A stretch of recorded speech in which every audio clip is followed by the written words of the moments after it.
அனைவருக்கும் இனிய வணக்கம். உங்கள் பெரிய முரளி. தமிழ்நாட்டில் 234 சட்டமன்ற தொகுதிகள் உள்ளது. அதில் எஸ்சி எஸ்டிக்கு சேர்த்து 46 தனி தொகுதிகள். அது எஸ்சி எஸ்டி தான் எம்எல்ஏ இருக்க முடியும். அதே போல் பொது தொகுதிகள் 188. ஆக தற்பொழுது ஒரு பேச்சு எழுகிறது என்னவென்று சொன்னால், தனித்தொகுதிகளில் இருக்கும் மாற்று சமுதாயங்கள் இருப்பவர்கள் நாம் எப்போது எம்எல்ஏ ஆகுவது என்று தனித்தொகுதியில் மாற்றவில்லை என்று ஒரு மனக்குமுறல் காலங்காலமாக இருந்து வந்து கொண்டிருக்கிறது. எனவே 10 ஆண்டுகளுக்கு ஒரு முறை தனித்தொகுதிகளை மாற்றி பொது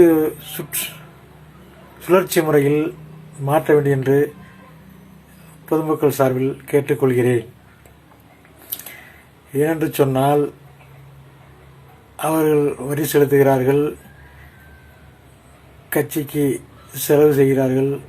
ஆக அவர்கள் எம்எல்ஏ ஆசைப்படுவது தவறில்லை. ஆகவே தனித்தொகுதிகளில் இருப்பவர் பொது தொகுதிகளில் மாற்றி சுழற்சி கொண்டால் அங்குள்ள எஸ்சி எஸ்டி மக்கள் எம்எல்ஏ ஆவதற்கு ஒரு வாய்ப்பு இருக்கிறது. மக்கள் பணி ஆற்றுவதற்கு ஒரு வாய்ப்பு அமையும் என்பதை தெரிவித்துக் கொண்டு இந்த மாற்றத்தை சுழற்சி முறையை அமுல்படுத்த வேண்டும் என்று அன்போடு தேசிய முற்போக்கு மக்கள் கட்சி சார்பில் கேட்டு